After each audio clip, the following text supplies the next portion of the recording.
prepare seu coração para uma palavra que pode mudar o rumo de sua vida, pois tenho certeza que Deus irá falar contigo. Fique até o fim e não se esqueça de comentar sobre a mensagem. Deixa seu like e compartilhe. Irmãos, pasmem. Deus chama Ciro de ungido. Deus chama Nabucodonosor de meu servo. E eles não eram crentes. Se você estudar a história de Ciro, você se assusta até com a vida de imoralidade que ele levava. E Deus chama ele e diz: eu irei adiante de ti, quebrarei as portas de bronze e despedaçarei os ferrolhos de ferro. Deus ainda diz: embora tu não me conheças, eu vou fazer isso. Porque Deus vai fazer o que Ele quer, não é o que eu quero. Quando Ele diz: santificai-vos hoje, porque amanhã eu farei maravilhas no nosso meio, Ele não está dizendo que se você se santificar Ele faz, e se você não se santificar Ele não faz. O que Ele está dizendo é que se você se santificar, você participa daquilo que Ele está fazendo, mas Ele vai fazer de qualquer jeito, você estando pronto ou não para isso. O problema é que Deus pode fazer e a gente não está pronto para aquilo que Deus está fazendo. Por isso que Ele diz: santificai-vos hoje, porque amanhã eu farei maravilhas no vosso meio. Em outras palavras, Deus está dizendo: se preparem para aquilo que eu vou fazer com vocês. Se preparem, busquem hoje, construam altares, renovem as suas forças, jejuem, orem, pratiquem boas ações, mude os vossos comportamentos. É isso que o Senhor está dizendo. Por 2, 3 vezes nesse texto Ele diz para Ciro: tu não me conheces, embora tu não me conheces, mas eu vou fazer. E Ele ainda chama o povo dele e diz: por acaso vocês estão me criticando? Por isso que Ele chama, Ele diz: por que vocês acham que vocês podem dominar o que eu quero fazer? E se eu quiser fazer? E se eu quiser chamar Ciro de meu servo? Você vai dizer: não, ele não pode congregar nessa igreja, ele não pode tomar ceia. Ciro não pode, porque ele não bate com os padrões evangeliqueis da minha denominação. E o Senhor está dizendo: meu servo, meu ungido. Se prepare, porque Deus vai te impressionar nos próximos dias. Sabe que quando você chegar na eternidade, você vai ter pelo menos 3 surpresas. A primeira surpresa que você vai ter na eternidade é que você vai dizer assim: meu Deus, quem eu pensava que estava aqui, não está. A segunda, você vai dizer: quem eu pensava que não estaria, está. E a terceira, você vai dizer: eu estou.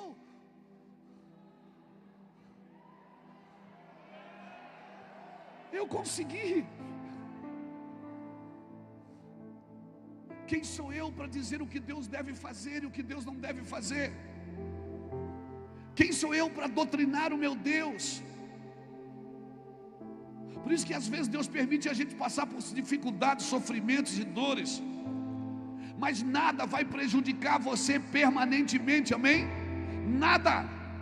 Nenhum sofrimento é irrevogável, nenhuma perda será irreparável, nenhuma derrota será mais do que transitória na sua vida, nenhuma decepção é definitiva. Por isso, não se prenda à dor, não se prenda ao sofrimento, não se prenda ao momento. Esta leve e momentânea tribulação não está para se comparar com o eterno peso de glória. O Brasil viverá sim um grande avivamento. Agora ninguém vai poder tomar e dizer: é meu. Ninguém vai poder dizer: Itajaí, terra do avivamento, Londrina, terra do avivamento. Não, Deus não fechou monopólio com ninguém. Embora Deus tenha filhos dedicados, mas Ele não tem filhos prediletos. E claro, aqueles que se dedicam mais acabam recebendo mais e andando um pouco mais profundo. Agora também, a espera por um avivamento coletivo não pode ser mais desculpa para mim não viver um avivamento pessoal. Já era para eu estar vivendo um avivamento pessoal, com a minha casa, com a minha família, mas parece que eu estou esperando alguém me ligar na tomada, alguém pôr a mão na minha cabeça. Não, Um avivamento coletivo, nós não vamos mais precisar de uma mão na cabeça.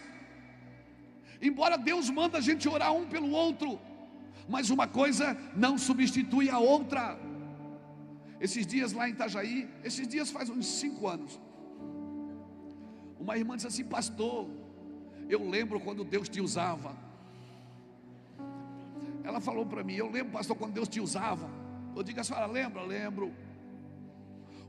Você vinha assim na ponta do altar e você fazia assim, ó, receba, com eco, receba, e caía todo mundo. Eu digo: a senhora lembra? Ela: lembro quando Deus usava o senhor. Estou aqui desde o começo. Eu disse: pois é. Ela disse: pastor, por que as pessoas não caem mais na unção? Eu disse: porque agora Deus está derrubando elas por dentro. Deus está quebrando conceitos, resgatando princípios, restaurando valores.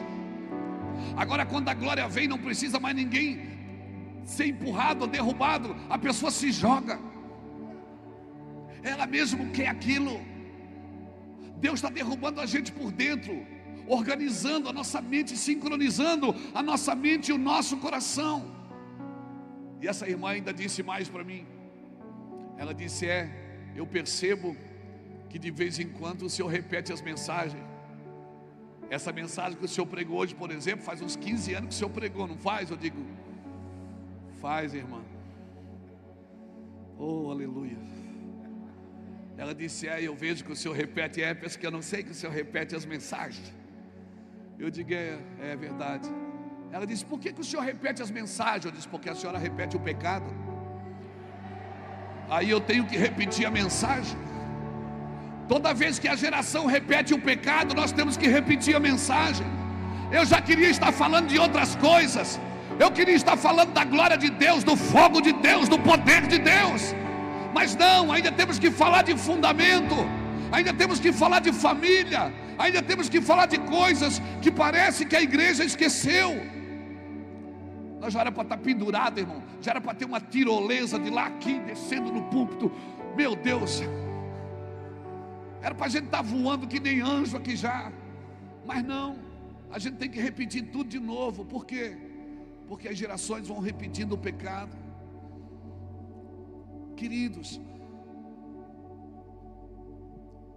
Jesus nunca negou a realidade do sofrimento, do desânimo, da decepção, da frustração ou da morte. O principal propósito do Evangelho não é te poupar do sofrimento presente, é te poupar do sofrimento eterno. O principal...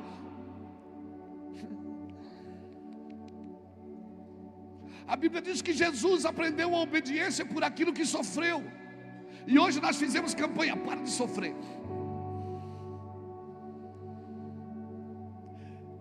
O principal propósito do Evangelho não te poupa do sofrimento presente. Uma vida semelhante à de Cristo, uma vida sem sofrimento, sem dor, sem perda, ela não tem nenhuma semelhança com Cristo. E a gente bate no peito e diz: não, Jesus sofreu para mim viver bem. Não. Ele disse: assim como eu dei a minha vida, vós sereis meus discípulos se também derem as vossas vidas. Assim como eu levei a minha cruz, você também tem que levar a sua. Mas hoje, irmãos, a popularidade tem matado mais profetas do que a perseguição. Hoje parece que a gente quer algumas coisas que Jesus não quer para nós. Por que o senhor acha que eu tenho que passar por alguns sofrimentos? Porque depois de superar o sofrimento, seu coração está cheio de compaixão, seu coração se torna mais quebrantado, você se torna mais amoroso, porque é bom ser afligido para aprender a guardar os seus decretos. Porque você começa a pregar aonde você foi pregado. Todas as experiências que você teve, que te machucaram, que te feriram, isso vai tornar você mais doce no Evangelho. Você passa a ser mais acessível. Você não vai se esconder de gente, você não vai se esconder de problemas. Na realidade você vai virar um para-raio. Tudo que é B.O. vai bater na sua porta. Já viu? Tem 20 carros na sinaleira para o cara pedir uma moeda, ele vem pedir o seu. Está cheio de gente num restaurante, o cara vem pedir comida na sua mesa. Você já se perguntou por quê? Deus sabe com quem Ele pode contar, meu querido. Essa missão, não, mas eu tenho um chamado. Não, você não tem um chamado, é o chamado que tem você. Não, eu tenho uma missão. Não, você não tem uma missão, é a missão que te possui. Porque se você achar que o chamado é seu, você vai trabalhar do seu jeito. E só tem um jeito de Deus te usar, é quando você não usa Ele. Só tem um jeito de Deus te usar, é quando você não usa Ele. Só tem um jeito de Deus te usar, é do jeito dEle. Por isso Ele diz: eu sou Deus, longe de mim não há outro. Não há outro além de mim. Eu crio, eu mato e eu faço viver. Eu crio as trevas e crio a luz. Aleluia, aleluia. Jesus declarou que o reino de Deus venceria todos esses horrores. Nenhum mal pode resistir ao amor do Pai.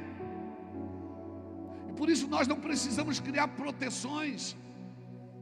Nós não precisamos usar coletes para nos proteger do mal. Jesus não vai colocar você numa redoma de vidro para te proteger do pecado. Há uns anos atrás, uns caras do rap fizeram uma canção muito legal, A Graça da Garça. Lembra disso? A arte de andar no meio da lama sem se sujar. Pastor, tem gente que diz assim: pastor, eu vou sair do emprego porque eu sou o único crente lá. Foi Deus que te plantou lá. Deus te unge para te levar para o meio das trevas. Deus te unge para te levar como um agente. Mas nós não, nós queremos a proteção da igreja. Nós queremos ficar presos e ainda dissemos assim: nós aqui estamos salvos, o mundo lá fora está perdido. Não, irmãos, não, 1000 vezes não. O cara se converte e não vai mais visitar a família porque ela é católica. O cara se converte e não visita mais ninguém, vira um crente xiita e chato.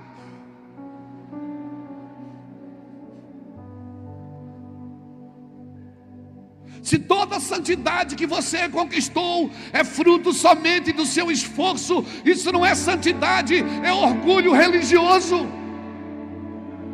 Só Ele pode santificar você, meu irmão. Só Ele pode santificar você. Deus não quer nos dividir para nos expandir. Se tivermos que nos dividir para nos expandir, então nós precisamos rever nossa teologia. Porque o homem que sabia tudo se esvaziou de si mesmo, tomou a forma de servo e foi obediente até a morte, e morte de cruz. Ele não se encheu, ele se esvaziou. Ele não se encheu, ele se esvaziou. E a Bíblia diz em Hebreus capítulo 5, versículo 8, que ele resolveu aprender a obediência. Aquele que nunca desobedeceu, teve que aprender a obediência por aquilo que sofreu. Você está me entendendo? Por isso, pastor, mas o senhor fala assim, parece que o senhor não tem luta. Luta? Guerras fantásticas, perseguições espetaculares, calúnias sobrenaturais. Mas em todas essas coisas, não é sem elas, não é longe delas, não é fora delas. Em todas essas coisas nós somos mais do que vencedores. Nem a morte, nem a vida, nem a altura, nem a profundidade, nem o que há, nem o que há de vir, nada pode nos separar do amor de Deus que está em Cristo Jesus. Nada pode te separar do amor de Deus. Nada. Então como é que eu faço? Sofra com categoria, com nobreza. Como disse o pastor Ulisses aqui, tem gente que tem cara de derrota. Ele já chama a luta de mim, a minha luta. Irmãos, Não é o que fizeram com você, mas é o que você faz com aquilo que fizeram com você. É como você reage àquilo que fizeram com você. A igreja é profética e por isso ela não pode andar pendurada na justiça dos homens. A igreja é profética e ela não precisa de nenhum defensor.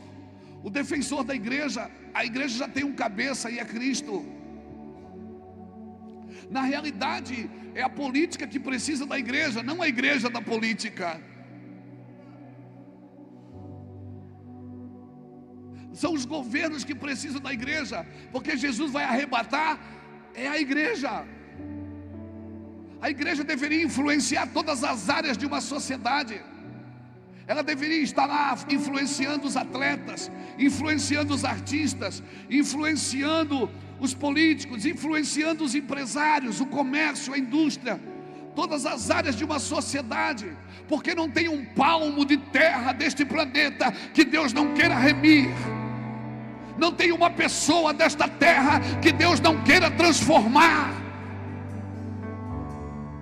Por menor que seja, por pior que seja, Deus quer transformar essas pessoas. Quando você estiver diante de Cristo, todas as suas obras vão queimar, vão passar pelo fogo. Então não deixe as derrotas te pararem e nem as vitórias te acomodarem. Está tendo vitória? Não deixe elas te acomodarem, continue.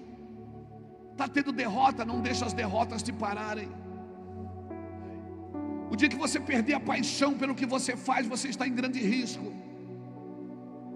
O dia que você estiver isolado e sozinho, você está correndo um grande risco. Todo líder, toda pessoa que se isola, ele cai na maldição de ser referência para si mesmo. E você não pode ser referência para si mesmo. Todos nós precisamos de referências, de pessoas para aquecer o nosso coração, para ajudar as nossas vidas. Essa foi a primeira narrativa negativa da criação, quando Deus disse: não é bom que o homem esteja só. Isso não serve só para o casamento, irmão. Nós precisamos de um dos outros. Pastor, mas a apostasia do mundo, ei! Apostasia não é abandono da fé, é abandono da missão.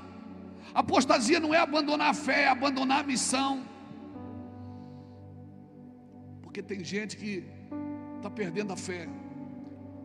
Duas coisas que Jesus falou que são contundentes para os nossos dias. Jesus disse que por se multiplicar a iniquidade, o amor de quase todos esfriará. Está aí uma coisa que nós vamos ter que lutar para não perder o amor. E a segunda coisa que Jesus falou foi uma pergunta. Ele disse: quando vier o Filho do Homem, por acaso achará fé na terra? É uma pergunta. Jesus está dizendo: vocês vão ter fé quando eu chegar? Ou vocês vão estar com tudo resolvido? Irmão, às vezes eu sou convidado para conferências do Espírito Santo. Eu chego lá, está todo mundo, menos o Espírito Santo. Porque parece que tudo tem que funcionar. Luz, câmera, ação. Talvez em algumas reuniões nossas o Espírito Santo atrapalharia hoje, porque estamos tão organizados que se o Espírito Santo chegar, já era, mano.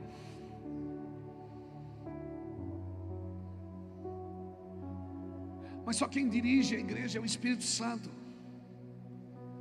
Não são as minhas estratégias de crescimento, porque Deus não unge estratégia, Deus unge pessoas. Deus unge pessoas, homens, mulheres.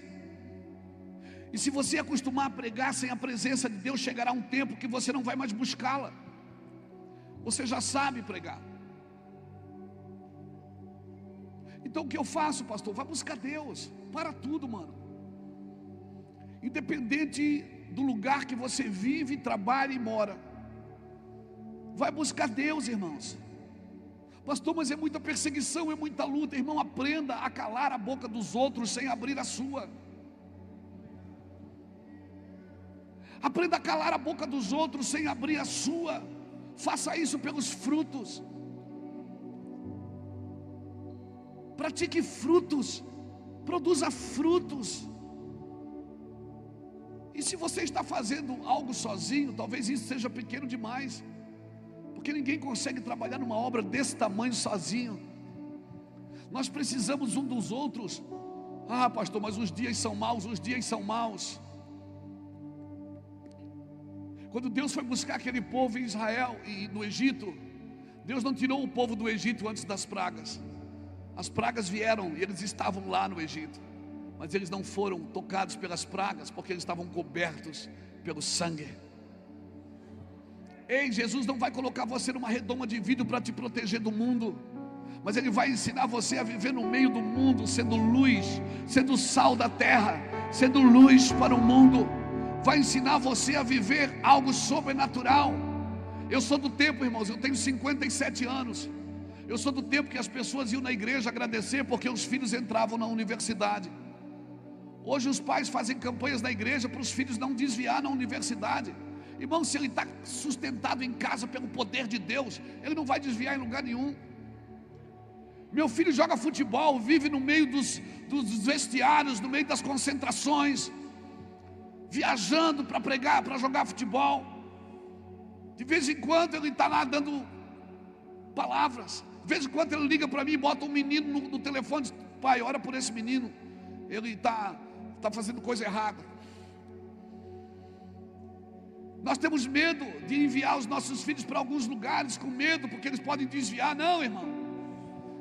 Se o Senhor edificar a casa, se você trabalhou e você tuchou esse menino de vida, você pode enviar ele para qualquer lugar, irmãos. José foi para o Egito e não desviou. Daniel foi para a Babilônia e não desviou. Ei, deixa eu te falar. Ainda que Nabucodonosor era o rei da Babilônia, mas quem tinha autoridade na Babilônia era Daniel. Era a janela dele que estava aberta para buscar a Deus. Quem governava o Egito era Faraó, mas quem tinha autoridade era o Zé. Era o Zé que tinha autoridade. E quando todo o Egito começou a ter fome, diz a Bíblia, Gênesis 41, 55, diz que quando toda a terra do Egito começou a ter fome, o povo clamou a Faraó por pão, e Faraó disse: vai a José, e o que José disser vocês fazem.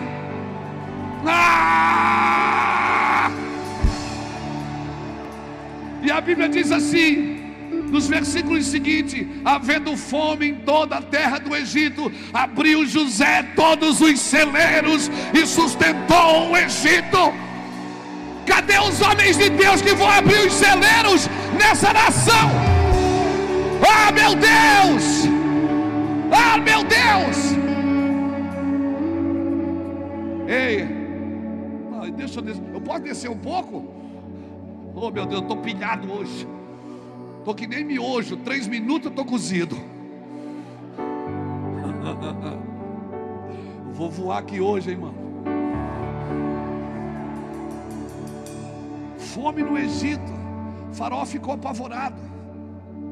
Faraó perguntou para José: o que eu faço, moço? Porque Faraó governa o Egito no tempo de fartura, mas no tempo de necessidade só homens de revelações conseguem governar o Egito.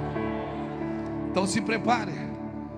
Por que o Brasil está vivendo um tempo de escassez, um tempo de necessidade, um tempo de corrupção, um tempo de mentira e de engano? Por quê? Porque estão para nascer agora, nesses dias, os homens e as mulheres de revelação.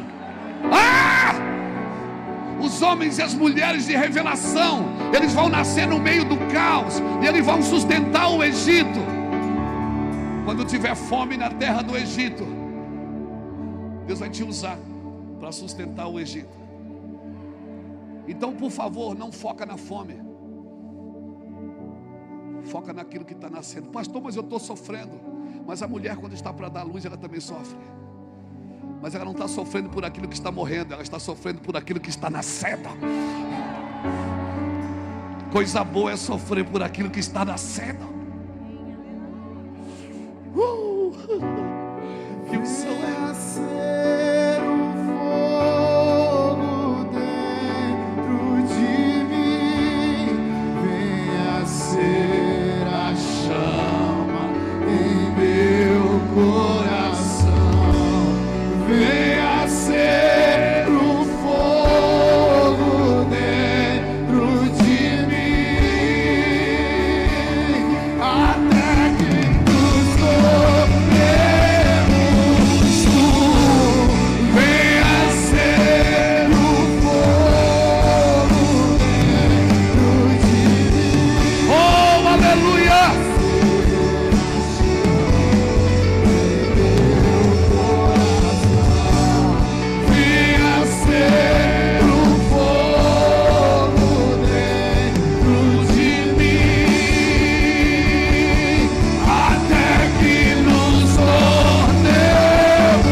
Você está me entendendo? No tempo de fartura, qualquer um pode governar. Mas no tempo de necessidades, Deus vai levantar os Josés que vão abrir os celeiros e vão sustentar o Egito. Homens que estão sendo escondidos. Porque quando Deus te esconde, ninguém te mostra. Mas quando Deus te mostra, ninguém mais te esconde. Então, se Deus está te escondendo, fica aí, escondidinho, guardadinho. Mas pai, não vai, fica. Deixa que Ele mostra, porque o que Ele mostra, ninguém mais esconde. Mas se Ele esconde, ninguém mais consegue mostrar. Saul procurou Davi para matar por anos. Saul nunca achou Davi, era sempre Davi que achava Saul. O Senhor zomba dos seus inimigos. Então fica tranquilo. Deixa Deus te esconder. Ele está te escondendo para um tempo. Não se apavore, só ore e agradeça. E o que nós vamos fazer? Não vamos fazer nada. Vamos ficar no lugar que Deus nos plantou. O que vamos fazer? Nada. Nós só vamos orar e entender o tempo de Deus. Porque Deus faz tudo perfeito ao seu tempo. No tempo de Deus você não pesca. É o peixe que pula dentro da rede. No tempo de Deus você não pesca. Você não sai fazendo as coisas. As coisas vão acontecendo, elas vão seguindo você. No tempo de Deus, Adão já nasceu grande. Deus, quando ele abre o olho, o jardim já estava pronto. Porque Deus já havia plantado o jardim para ele. Por isso que depois que ele peca, Deus disse: agora vai lavrar a terra da qual foste tirado. Só que ele já fazia isso dentro do jardim. Só que Deus estava dizendo para ele o seguinte: agora, aqui você colhia para replantar, agora você vai ter que plantar para colher. No tempo de Deus, o maná cai do céu. Fique tranquilo. O que eu tenho que fazer? Se prepare, se organize interiormente, organize as coisas no seu espírito, na sua alma e da sua carne. Coloque as coisas em ordem. Deixa Deus governar os seus sentidos. Por quê? Porque na hora certa, nós temos um filho de 18 anos, ele fez agora em maio. Quando ele nasceu, Deus mandou eu ir filmar o parto, porque nós tínhamos um diagnóstico que ele nasceria com síndrome de Down. E eu não tenho problema de ter um filho com Down, porque Deus dá filhos especiais para pessoas especiais. É assim que eu penso. E eu falei: Deus, o Senhor vai nos dar um filho especial? Ok. Se o Senhor quiser nos dar um filho especial, tudo bem, a gente recebe. Mas eu não vou poder viajar tanto. Eu não vou poder fazer tantas coisas. Eu vou ter que ajudar minha esposa a cuidar dessa criança. E o Senhor vai perder um grande pregador. Não é que deu certo? 40 dias depois a gente fez outro exame e sumiu. Desapareceu. Então quando ela foi ter o bebê, o Senhor falou assim: vai filmar o parto. Cara, é a coisa mais extraordinária que você pode ver na vida quando você não desmaia. Naquela época não tinha os celulares bons, 12, 11, 15, 20, sei lá. Era aquela maquininha que você abria a tampinha dela assim, e eu estou lá encostado na parede filmando. E a doutora, amiga nossa, ia fazer uma cesárea. Ela olhou e disse assim: calma, pastor, fica tranquilo, vem cá mais perto. Eu digo: não, tá legal, daqui. E a Iraci deitada, cheia de gente ao redor dela. Ela olhava para a enfermeira e dizia assim: dá uma olhada no Luiz. As mulheres são fantásticas, elas conseguem fazer 20 coisas de uma vez só. Quando ela abriu assim o véu, o último me chamou: olha aqui, pastor. Eu digo: não, eu puxo o zoom. Que ela tirou o Samuel de dentro da minha esposa. Eu fiz uau! E ela disse: calma, pastor. Eu tinha levado uma Bíblia. Quando eu peguei ele no colo, a primeira coisa que eu botei no colo dele foi uma Bíblia. Eu devia ter levado uma bola também,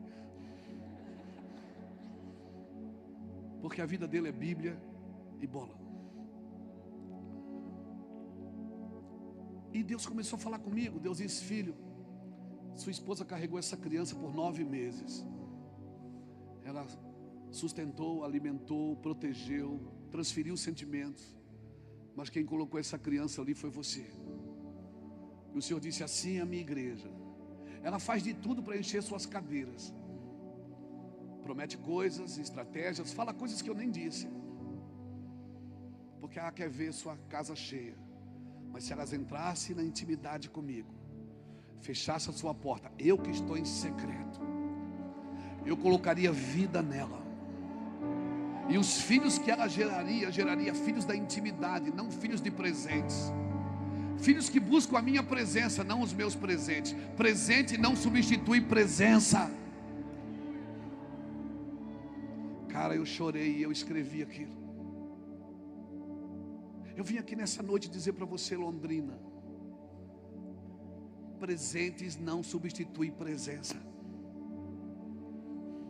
Você pode dar presente para o seu filho à vontade, ele quer a presença. Você não compra seus filhos com presente. Ele quer a presença, ele quer ser tocado e abraçado. E Deus também é assim. Aquele dia eu entendi que a intimidade, passar tempo no altar com Jesus, era muito melhor do que passar tempo no púlpito com pessoas. E Jesus começou a me ensinar e dizia assim: Luiz, guarde isso, deixa eu te ensinar isso, porque isso mudou minha vida, cara. O Senhor falou assim: Luiz,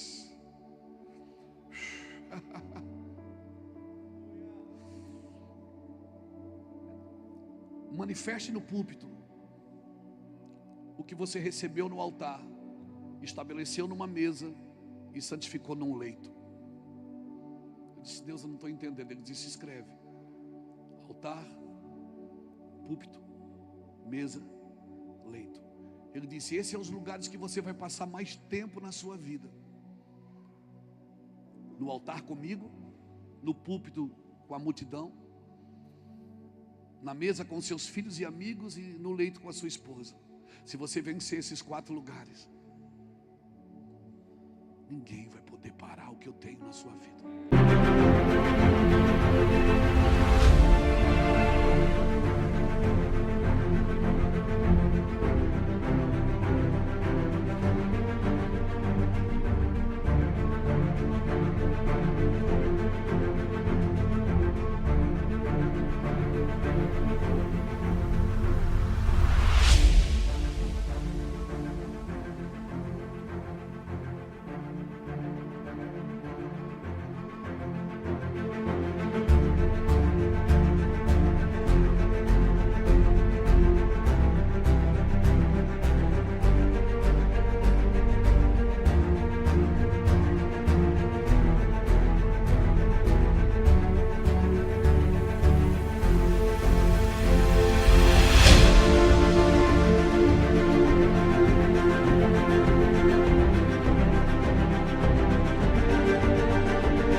Ele disse: se você gastar tempo comigo, Luiz, passa tempo comigo, deixar eu colocar minha vida dentro de você,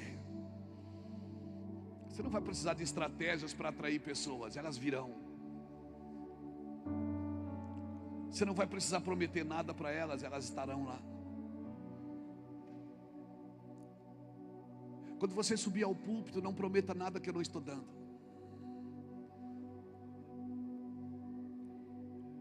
E na mesa, seja gentil, discipule seus filhos e seus amigos. E o seu leito é da sua esposa. Cara, eu escrevi essas 4 palavras: púlpito, altar, mesa e leito. E Marco, depois que eu venci esses 4 lugares, Deus começou a fazer coisas sobrenaturais. Eu convidei você para vir no sobrenatural, porque sobrenatural é isso. Você está procurando alguma coisa ali em Luiz Hermínio. Eu não tenho nada para você. O que Deus tem para você, camisa bonita, irmão. O que Deus tem para você está dentro de você. Você está procurando em alguém, está aí dentro. Tudo que você vai ser, vai ter e vai fazer, está em você. Porque um dia Ele soprou vida em você. E Ele trouxe tudo que é dele e trouxe para dentro de você. Então para de olhar para fora e começa a olhar para dentro. Vai para um canto com Ele, porque Ele vai te ensinar a olhar para dentro.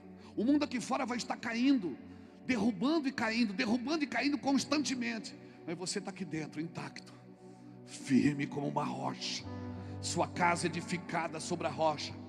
Qual é a diferença da casa da rocha e da casa da areia? Nenhuma, elas são iguais. Até que vem a chuva, até que vem o vento, até que vem o sofrimento. Por isso que o sofrimento é pedagógico. Por isso que a dor é pedagógica. Porque você não sabe quem você é até você passar por uma superação. E deixa eu te falar uma coisa: nenhum homem vai conhecer a glória de Deus sem viver uma vida de superação. Nenhum homem, Isaías. Nenhum ser humano vai conhecer o favor de Deus sem viver uma vida de superações. Por isso é necessário passar pelo fogo. Mas quando tu passares pelo fogo, não te queimarás. Quando passares pelos rios, as águas não te afogarão. Quando passares pelos mares, eles não te submergirão. Porque eu, seu Deus, estou contigo para te guardar. Eu estarei contigo para te guardar. É assim que se forma um homem e uma mulher de Deus.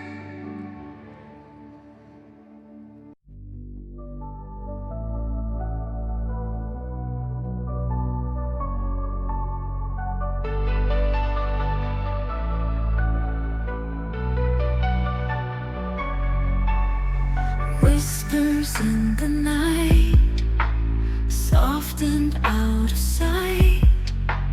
Moonlight paints the ground, shadows all around. Stars, they start to glow, secrets we don't know. Winds begin to sing, echoes of a dream. Mystic dreams unwind, lost within our mind. All we feel is a light in the endless night. Mr. Saúde é o que interessa, o resto não tem pressa. Um homem chamado George Whitefield, eu li a biografia desse cara. Em 30 de dezembro de 1737, George Whitefield embarcou num navio e ele fez uma oração ao Senhor.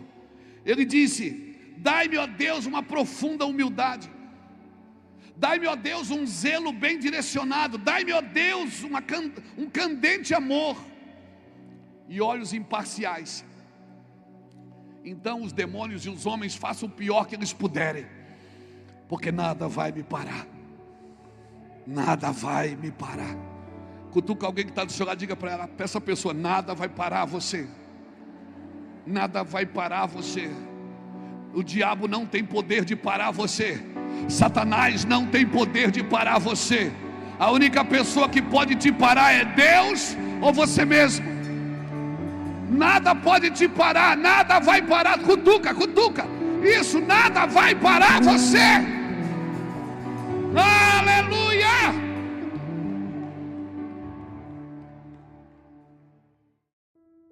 A paz do Senhor, meus irmãos. Gostou da mensagem? Deixa seu like e compartilhe. Veja outras pregações que preparei para você. É só clicar no link e Deus o abençoe.